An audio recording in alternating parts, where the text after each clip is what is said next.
got to talk about the new law in the state of California, especially with other states and even possible federal legislation to follow. The Fair Pay to Play Act is making it illegal for colleges and universities in California to punish student athletes for accepting endorsements, which is a dramatic shift of power away from the NCAA.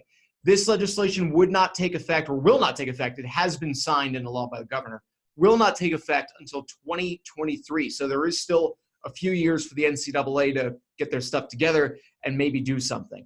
Taylor, let's get your thoughts first on the impact of what this might do for college athletics. And do you like it or do you dislike it? I like it. It's something that needed to happen. Someone needed to get momentum growing. This isn't, schools paying players. This is players being able to seek out their own endorsement deals and be paid for what they're worth, basically.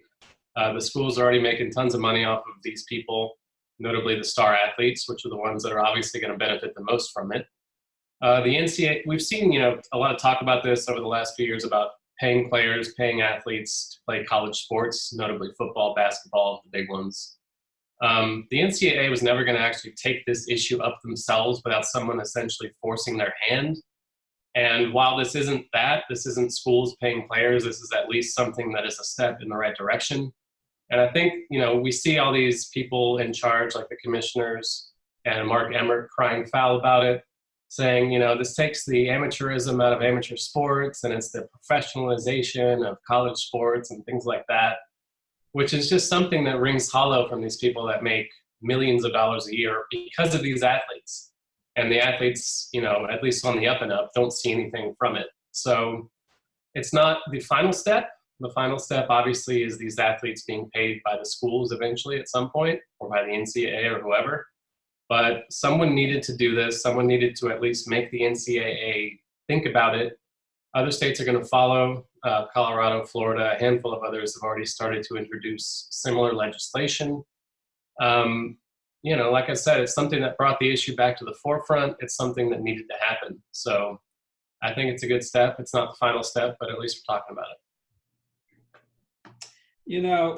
First of all, if California was really brave and bold, they would have put this law into effect next year and not wait another 4 years to do so.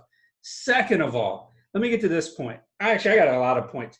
I agree. I think we all can agree that the NCAA sucks in terms of how they run collegiate sports, especially college football, which is arguably the biggest moneymaker for most of the major universities throughout the country. But this law, unless it becomes federal, creates an uneven playing field within just the players themselves. I have concerns over what's going to happen with high school students. Are we going to get people given endorsements and chasing after the top high school recruits now? It was a huge fiasco when we talked about boosters doing this illegally and giving illegal money and stuff like that. How's it going to be any better? Just because it's legal doesn't make it better ethically. Like these kids, you don't even know if they're going to be great or not. You don't know any of that until they actually play. Another thing, nobody's forcing them to play in college football. They can go to Canada. They can go elsewhere. So I don't want to sit here and hear, oh, well, we're not getting paid. Well, last I checked, nobody said you have to play college football to do something with your life. I understand they have talents, and I understand these talents are going to take them further in life, but nobody's forcing them to play college football. You got the XFL coming. Wait another year to go play in the XFL. If you're over 18, 19, 20, whatever you are in college, why can't you just go do that? You'll get paid. Here's my biggest point with this law, though, because those all can be argued. You can debate that stuff. This is my biggest point. It's not fair. If you're trying to create fairness, this is not fair within a team. This creates division on a team. I've played organized sports my whole life. I'm telling you, if only 3 or 4 people can benefit the most from a team because they might be more athletically gifted, what about the rest of the team? How's the rest of the team going to get paid? Not everybody's going to be able to go get endorsements. Just because you open it up for endorsements doesn't mean it's going to be fair for everybody's playing. I thought the whole goal was to make it fair for all the athletes. Why is it only fair for the talented ones or the popular ones? Nobody's going to pay a punter anything because, as Drew says, punter aren't even people. Well, how's a punter going to get paid? Huh? I have to just jump in really quick. Punters are people It's just that I don't factor them in when I'm deciding who will win or lose a football game. They can have an impact. I was at a Florida State-Alabama game in Jacksonville in 2007, and Alabama's punter, who actually went to my high school, so sorry, PJ, but he was basically in that game, he was kicking against the win the whole game, and every one of his punts went like 20 or 30 yards instead of going 45 to 55, and that did change the game against his team. But punters are people, just to throw that out there. They just are not impact players in the same way. Continue with your rant. I'm taking notes, so I'm going to be able to go bullet by bullet point here. Because Drew hates punters, these punters aren't even going to get endorsements. I mean, come on now. So your star quarterback gets paid, right, playing college football. Well, what about the punter? What about the backup quarterback? What about half the offensive line that nobody knows?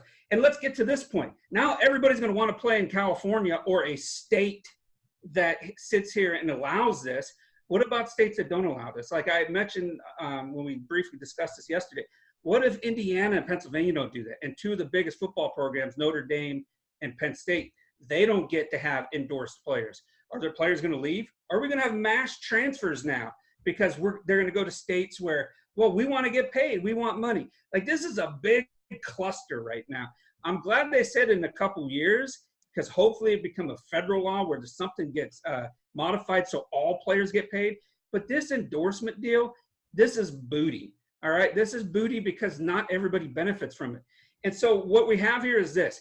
People want to argue and say, well, you know, the people say it's not amateur anymore, it's professionalism. Well, they're making all the money, so that's not fair for them to say. Okay, well, so we want to create a fair law so all the college players can get paid, but they're not all going to get paid.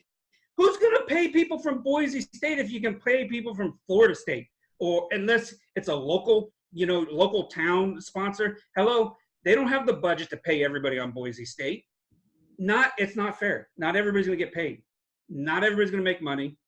And it's going to cause a shift. It's going to cause more problems right now unless it gets to a federal level where it can be regulated and balanced throughout all the schools where everybody on a college team gets paid and not just the best players. This is a disaster waiting to happen. This is going to be insane.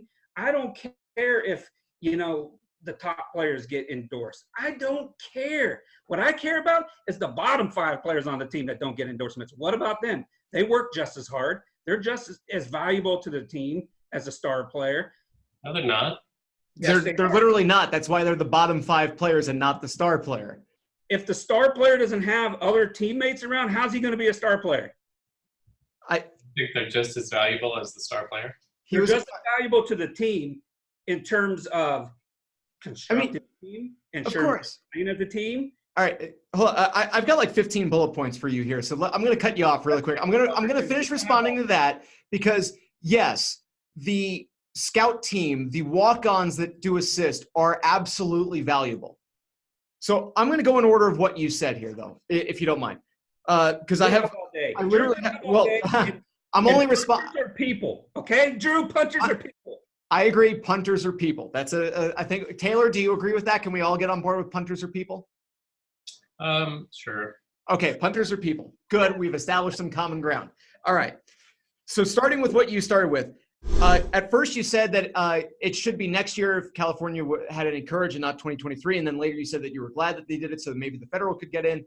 I think that's the whole point, is that California made this and purposely put it 3 years out so that current high school seniors that will be signing later this year or early next year to play college football won't really be impacted by this because they'd have to sit out a full year. So maybe their redshirt senior year or their senior year, they might be impacted by this, but it shouldn't actually have an impact on this graduating class. So if the NCAA can act in the next 13 months, this will not have an impact on recruiting. Federal versus state. I agree that a federal law would be fantastic, but as Taylor said, this is getting things going. This is the groundwork that's being laid because California, when it was passed and sent to the governor's desk, since then, South Carolina has had legislation. Taylor pointed out Florida, others. There's even someone from Ohio is proposing federal legislation. So it was California that sparked it, that basically said, you know what, this is ridiculous. We can just take care of this. Let's at least take care of our own and hope that we start something. And that appears to be what has happened. You talked about high school students. Will we be seeing high school students recruited? Well, we already do, because there's a bunch of people who were from, I believe it was Louisville, who ended up being fired. I believe that there were national championship banners removed from basketball because representatives of Nike or Adidas or whichever schools it was were going to high school seniors and encouraging them financially to sign with schools that wear their athletic brand. So we had a federal case about it where we had arrests made and we've had banners taken down because of this. And now we're saying, yes, it's okay. And along those lines, by the way, every baby boomer's favorite line is, why don't you get a job, right? When you're talking about, the millennials and below that and younger than that, when they're in high school and college, why don't you get a job? This is literally them getting a job. It is literally a job that they're using the skills that they have to go out and get work. So that's a good thing. Talk about boosters. A small percentage. Yes, but everyone is able to, but yes, it will only be a few. I'm going to get to that in a minute because I'm going in your order. Boosters. Yeah, this should actually have a pretty decent impact on that because it takes that really shady side of college sports. With every major program is going to have boosters, and if you think that Cam Newton is the only player during his era that was being paid to go to a school, you're out of your mind. The fact that Auburn just happened to get outed for it is why they got in trouble. It's not because they did it. It's because they got caught. Will they be great? You don't know, so how do you do this? Well, that's a business decision that if basically these businesses believe they're going to be worth it, NBA draft picks, NFL draft picks, MLB draft picks, even the ones straight out of high school, NHL draft picks, all get endorsement deals at 18, 19, 20, 21. They have not proven a thing at a professional level. They have not proven the ability to do anything. I would bet you Ryan Leaf had endorsements when he was drafted into the NFL. He was a bust. There are plenty of busts who end up with endorsements, and you know what? It's a risk that these companies take, but they end up signing so many people. Nike signs so many athletes nationwide that the ones that don't work out, they make up for with the ones that they do sign. Not forced to play because you can go to other leagues. Not really.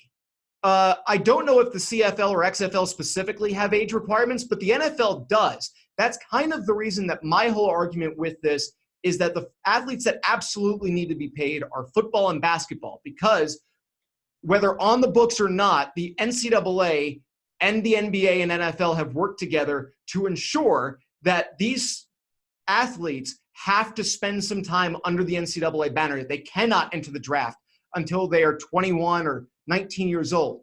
And if you go back to someone like LeBron James or Kobe Bryant or anyone who went straight from high school, the NCAA really didn't like that, which is why you have all of the one and dones. So no, they can't just go elsewhere. We've seen that with which of the ball kids that went to Europe. But is he getting paid in Europe? He is getting paid in Europe. Thank you. But it's not as realistic of a path, because what ends up happening is that is looked down upon. And it's something where you are basically, in order to get into the NFL, you have to play college football. If you can name me a single player who's been drafted in the last 10 years in the NFL draft, rounds 1 through 7, who was not a college football player, then I will withdraw that remark. And you can tell me afterwards, you can do any research you want, and I will add it as a note on the video if you want that to happen.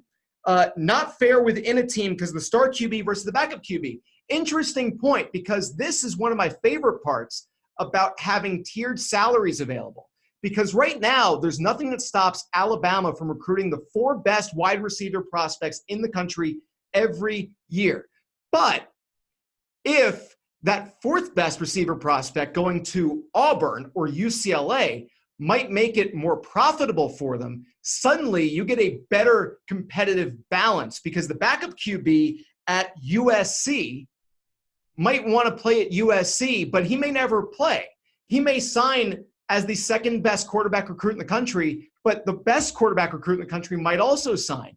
And if he goes to UCLA instead, or Cal, or any of these other schools, he might actually have a much more profitable career. So it encourages competitive balance, which I think is a great thing. You said Notre Dame can't have player endorsements. Well, there's nothing stopping a university from refusing to obey the NCAA, especially a school like Notre Dame, which is not part of an NCAA's division. They're just a team that plays under the NCAA banner. Yes, they're members of the ACC outside of football, but they've got their own television contract. There's absolutely nothing that prevents Notre Dame specifically and especially from deciding that they are going to abide by California's rules, because Indiana doesn't have a law that says you can't have college players get endorsements. It's not prohibited. It's only prohibited by the NCAA. But if they look at it and go, blood in the water. Okay, starting in 2023, Notre Dame will not punish student athletes for signing endorsements. You think what's the NCAA going to do?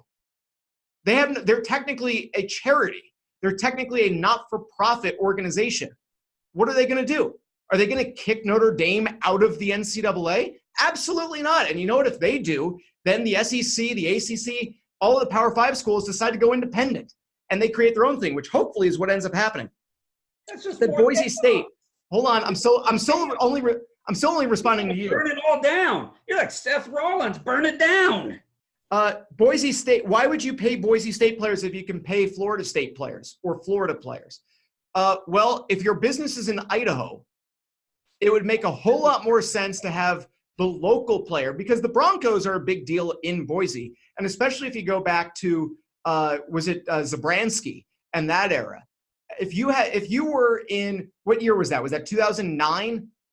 So I think it was 2009 or 2006.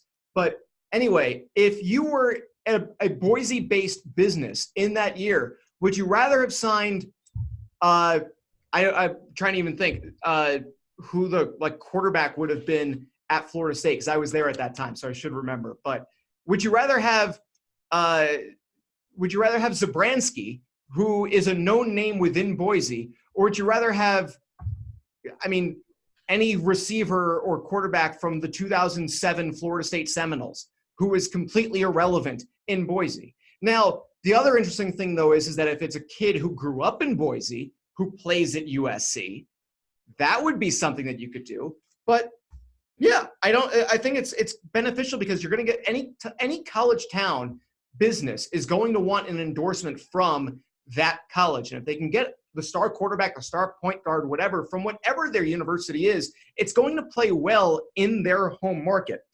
You care about the bottom 5 players, not the top 5 players. Well, that's great. But if you're talking about salaries anyway, they wouldn't be making a fraction of what the bigger guys are.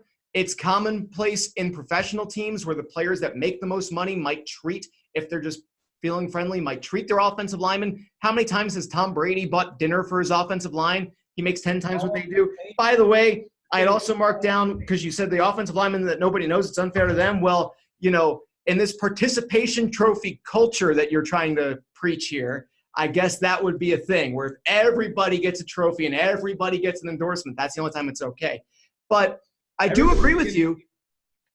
One thing that this will open up is when schools have their student athletes sit around for 3 hours to sign autographs for their fans. Now boosters can actually fund it. The university could technically pay it, because it was technically an endorsement instead of just being given the standard meal that they always get.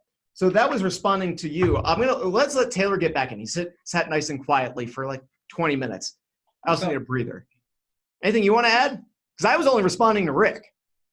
Yeah, I don't see the downside necessarily. This is kind of opening the door for those bottom 5 players to potentially get paid by the schools or by the NCAA down the line. And I think that's something those players themselves would even vouch for. If this is something that eventually, benefits everybody, I don't see the downside of these best athletes. And I think the worst players on the team will acknowledge that they don't necessarily deserve the Chevy endorsement contract that Tua Tagovailoa can get or whatever, So it's we see the same thing in the pros. And if you cry about the professionalization of college sports, then that's just not a real argument that has any tangible value. That's just, I forget the term, but. Along those lines, what I would say is this, because one of the biggest opponents of paying college athletes, at least vocally as far as the coaching ranks go, is Dabo Swinney at Clemson. which it really is terrible because I really want to like Clemson because it's not Alabama and that Bama's been the only team. But anyway, this is my pitch then, is to someone like Dabo Swinney or any other coaches or athletic directors that are preaching that you've got to maintain amateur status. Fine. But at the end of every school year, you will only get to keep a percentage of your salary that matches the percentage of players at all of your athletics teams that you either coach or oversee that are drafted into the pros every year. That is it. Everyone else is amateur. So if you are Clemson, you're Dabo Swinney, and you make, I think, $8 or $10 million a year, if 7% of the players that leave your program in 2019, 2020 are drafted into the NFL, you only get to keep 7 to 8% of your annual salary. Everything else has to go back to the players that graduated and never became professional athletes. That would have to go to that. If you want to, that is my pitch to those coaches, is that if you want to say that you need to maintain amateur status because these players are going to get paid when they're professionals, then you, out of your own pocket, based on a percentage of players that go pro, should pay the ones that don't when they graduate. I'm cool with that too, as far as not paying players.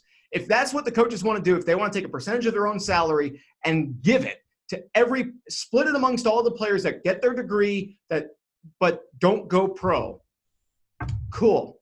But it's not going to happen. This is a good first step. Virtue signaling, and I don't think that really resonates with people anymore. I think some people may buy that and think, oh yeah, it really sucks that college football is not going to be what it once was, where I guess that's just the people in general that like things the way they used to be, but it's not realistic anymore. It's, the times are changing. The tide has turned on this thing. I think there's more and more support every day for the idea of paying college athletes because they are basically school employees at this point, always have been. And if this is something that gets the ball rolling in the right direction, I don't see why it's a bad thing. That's the bottom line for me. Because it's not a level playing field yet. It's incomplete right now. It's not fair to everybody yet. If we're trying to create a fair system for everybody that's a college football player, it is fair for everyone. If you're good enough, you can get it. It's not. It's only one. It's only going to be a handful. Until it's federal, it's not fair for all 50 states. But here's the thing. But it's up to those states to decide whether they want to do it. And if they want to fall behind, that's their own decision. I agree, but that punishes the college football players then. And if we're creating another professional league, then are we going to start fining players who get suspended? Yes. So we're basically creating another NFL. If that's the case, why not?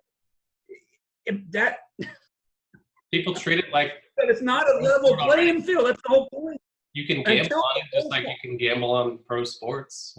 Until the whole college football aspect is a level playing field, it's not fair. It's just a level playing field to begin with. Players. So, Rick, tell me this, because I'm going to take two teams from the FBS that are technically on the same playing field, that are technically both competing for spots in the college football playoff. Explain to me how, in the current system, Appalachian State and Alabama are on the same playing field. Are they currently on a level playing field? In terms of talent? No, everybody goes that way. Okay, so would Appalachian State and Alabama not be on would they still not be on a level playing field? If anything, this would actually make Appalachian State closer to Bama because at least if you're the star player at App State, you could get an endorsement locally. What about the rest of the players? Why is it just about the star players? Because they're the ones. Field. Okay, here's the thing, and I'll go back to your example with a punter. They're all employees and they all should get paid. That's my whole argument. I agree with you. That's the next thing.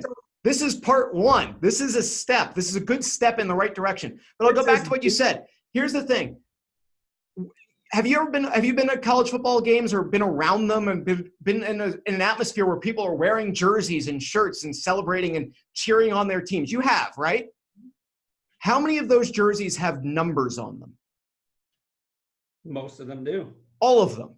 There's no such thing as a blank college football jersey. There's no such thing as it's just a crimson t-shirt if it's an Alabama football jersey without a number. All of them have numbers. How many of those numbers match up with a player that you can either remember if you have paid attention to the school at all, or to an active player on the roster. All of them. Except the only exception is that most schools will sell a number 1 jersey, a jersey number 1. But in a lot of cases, there's a really good player in history that has worn the number 1 at those schools. So like when I was at Florida State, I had a number 3 jersey, which was a Myron Roll jersey, but it didn't say Roll on the back. And he didn't get paid. And it had come out a few years ago that you could have searched Johnny Manziel on the official NCAA team, like the official NCAA online store. If you typed in Johnny Manziel when he was playing at A&M, the blank Texas A&M number 2 jerseys would all come up. They had you were able to search for that. So all that would change is that when you search for Johnny Manziel on the NCAA's official team store, going back to when he was playing, now Tua Tagovailoa. If you search Tua Tagovailoa, they've changed it because they got caught again. But if you're looking for an Alabama jersey, if you're looking for a Clemson jersey, and you're looking for the star quarterback, and you find their number, all that would change is that when you hit checkout and complete payment, the player would get $5. There's nothing that would prevent you from going and buying the punter's jersey. And if you bought the punter's jersey with his name on it, the punter would get $5. But what this does is that it allows at least the NCAA is already selling merchandise off of the backs of these players, specific players. Jameis Winston sold thousands of jerseys when he was at Florida State. He got nothing for it. Didn't even get a degree because he left early. But he got $0 for it. Florida State marketed Jameis Winston jerseys and sold Jameis Winston jerseys. They weren't coincidentally selling the number 5. They were selling Jameis Winston jerseys because everybody wanted a Winston jersey the year that he was quarterbacking the team to a national championship, and the next year when he took them back to the playoff. Everyone wanted a number 5 FSU jersey if they were buying an FSU jersey. So they marketed them. Now the players that are being marketed already by their schools would just get compensated for it. That's really what it comes down to. Not to mention, the biggest point, and my favorite thing about this, is that once it goes federal, the NCAA football video games are going to come back because that means that the players can negotiate with EA Sports. Now the players can get, it might be $500 a pop, but that's where the 5th string right guard is going to get money. And it's going to be an equivalent amount to the star quarterback. Because it's going to be a team-by-team NCAA College Football Players Association negotiated rate, where they'll do profit sharing with the schools and the EA Sports, 33%, and it'll be divided amongst all of the players featured. 118 or 120 teams, whatever it is, divided by the 100 players per team. It's like $500 a player. Everyone gets that. They're not, I mean, everybody who's in the game gets that. The walk-ons, the practice squad, scout teams aren't, because those players are probably not going to be made for the game. But anyone who's on the depth chart, anyone who dresses, is going to get paid out of that.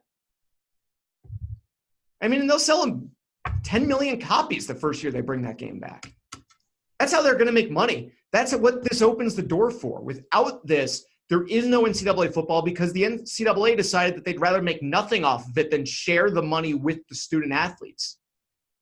They canceled the basketball game and the football game because of that. The basketball game may have been canceled a couple years before. But the football game, which was more popular than Madden the last time it came out, they stopped production of it because the NCAA didn't want to split the revenue with players. Now they're forced to.